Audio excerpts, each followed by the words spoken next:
It just seems at this point she is fortunate that she hasn't taken somebody out. She's a .235 at this instant with a pending drunk driving and a vote that there is, as to her bond, that there's a prior offense in 2022. There is a current pending drunk driving from I think it was 2025.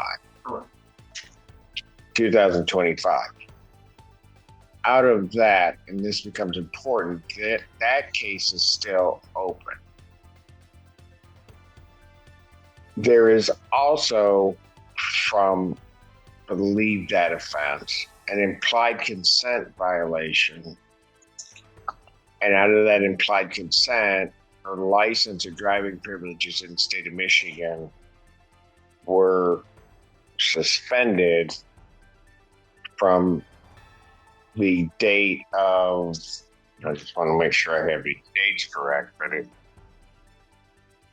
July 20.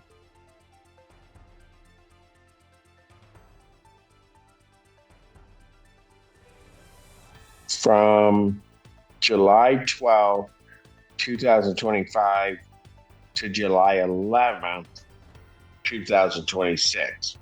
So as we sit here today, her driving privileges are suspended.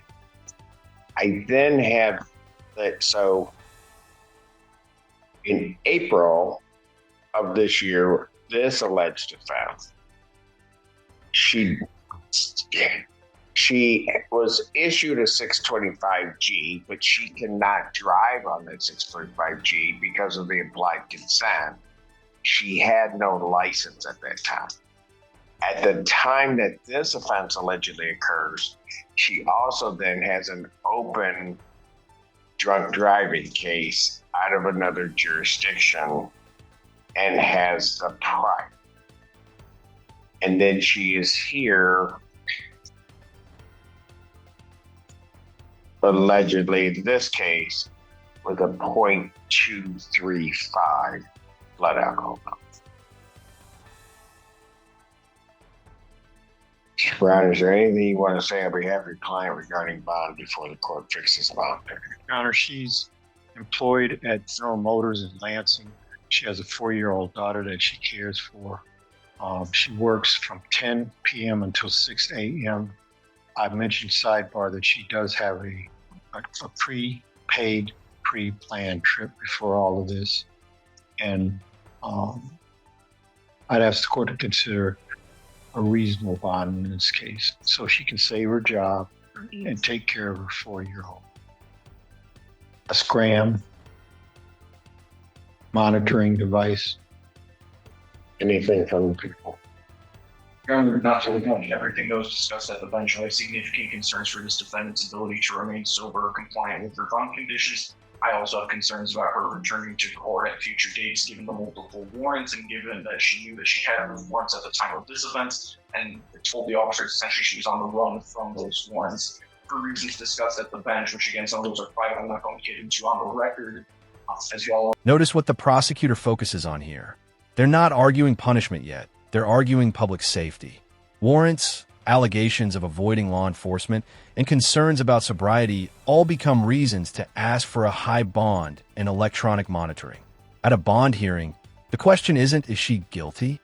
It's, can the public trust she'll follow the court's rules while awaiting trial? those reasons, I would ask this court to set a relatively significant cash surety bond with, if the defendant were to post that bond, scram and GPS tracking tethers in case she does fail to appear, you can at least know where she is at that.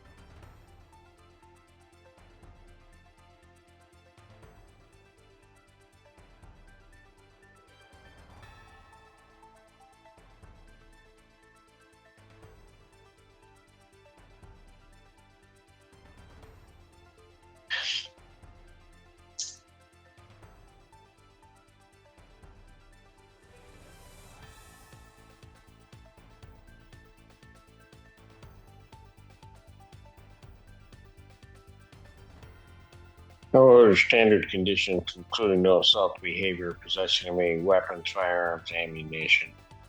I will also indicate that the defendant is not to possess and/or consume any alcohol, recreational marijuana, or any illegal drugs. You do understand that, ma'am? Yes.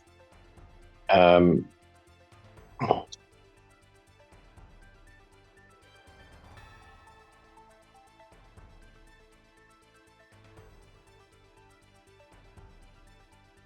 I'm going to say I consider, given all of those circumstances, that the defendant is a significant risk to the public as well as to herself, because she cannot stop drinking and then operating a motor vehicle. It just seems at this point she is fortunate that she hasn't taken somebody out. She's a .235 at this instant, with a pending drunk driving and a prior, all occurring within the last 7 years. She's not supposed to be driving because she doesn't have a license, because she didn't take a test on one of these occasions. And the only license that she would have would be a 625G permit, which you can't drink and drive on. She's not supposed to be drinking and driving. Since I consider this defendant to be a significant risk to the public, so we can try to figure it out, her bond is set in the amount of $1,000 cash surety bond. The defendant is remanded. She must be placed, if she posts that bond, on a scram tether and a GPS tether prior to her release. Defendant's remanded. Court date? Thought I gave you one. June 17th, 9 a.m. Thank you. Location track. Location track. Out.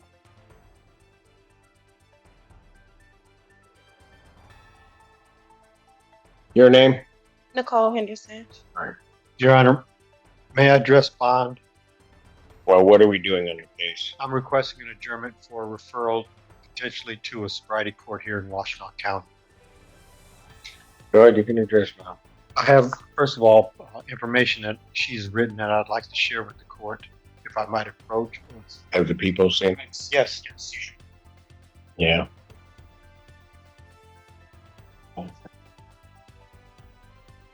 I gave them both. That's why I had you print it up. I had to give. Go ahead, I can read and talk. Yes, Your Honor. My client's mother is present in court. If she were released, she would reside with her mother and her 4-year-old daughter on Maple Lawn in Ypsilanti. She is employed by General Motors, and General Motors has an employee program where she can participate in programming. She needs to get out to get an assessment. Currently, I think her bond conditions are $50,000.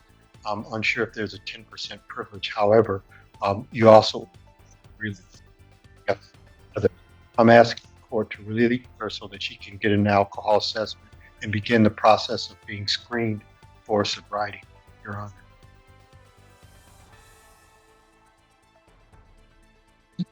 Mr. Cohn. Your Honor, all concerns that the people stated at the last hearing I still have. I told Mr. Brown that this is not a situation where I would be agreeing to reduce the bond in this case. I wanted to get into recovery, wanted to get into sobriety court. I don't know if I can trust her at this point. Now the defense shifts strategies. Instead of arguing that nothing happened, they're asking the court to focus on treatment over detention through a sobriety court program. It's an important reminder that many DUI cases become a balancing act between protecting the community and giving someone a genuine chance at recovery. But the judge clearly isn't convinced that rehabilitation can begin without stronger safeguards in place first. To be released on parole, in order to get that done, I think she needs to get screened and get something in place first. She has to get out to get screened, not to interrupt counsel, Your Honor. You what? She needs to get out to get screened for sobriety court. She needs an alcohol screening and assessment. Well, which sobriety court, though? Well, Are we talking? 'Cause she has a Washtenaw County residence. She would have been Ypsilanti on Maplewood with her mother. I think they will screen in jail. I'm not aware that Mr. Statman, that's the screener that the court generally uses.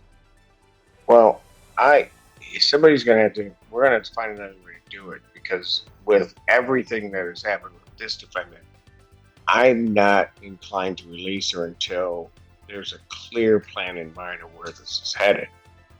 Understood. We had Just presented to the court in writing an action plan for at least an IOP, but through her an employer at General Motors. But again, we need the assessment and to get her out. I hear that, but we're going to have to find another way to get her assessed, at least preliminarily, and start that process. I can't let this defendant out. She has a .235 alleged on this case, and she had another one that's pending she has one that's pending in Wayne County, I do believe. And then this one, and she has a prior. I mean, and she's all over the place. I mean, her alcohol levels are not low.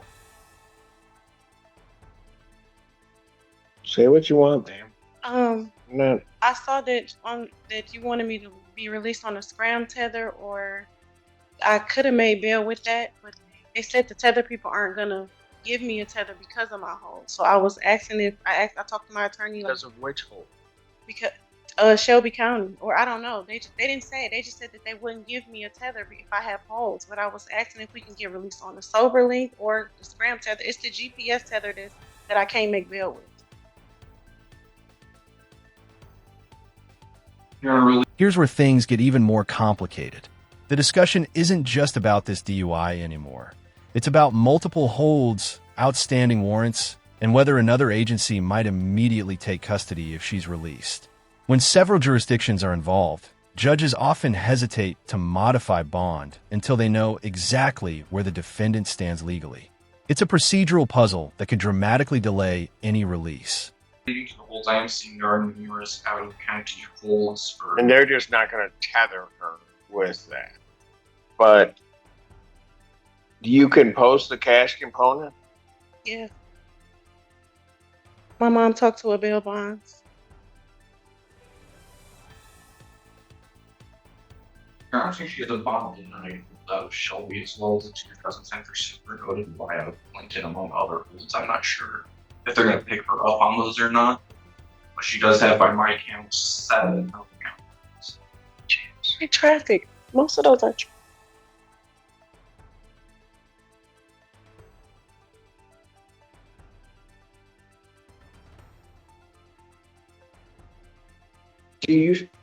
So she's got a no bond on one of them. Correct. That's for malicious destruction of property. Okay. 2010% on the OWY. It looks like there's, I would say 4 traffic rules for like no proof of insurance or TWLS, things that I don't think should be picked up on. Right. And then a $500 hold for something it said NVOP. Frankly, I don't know what that stands for.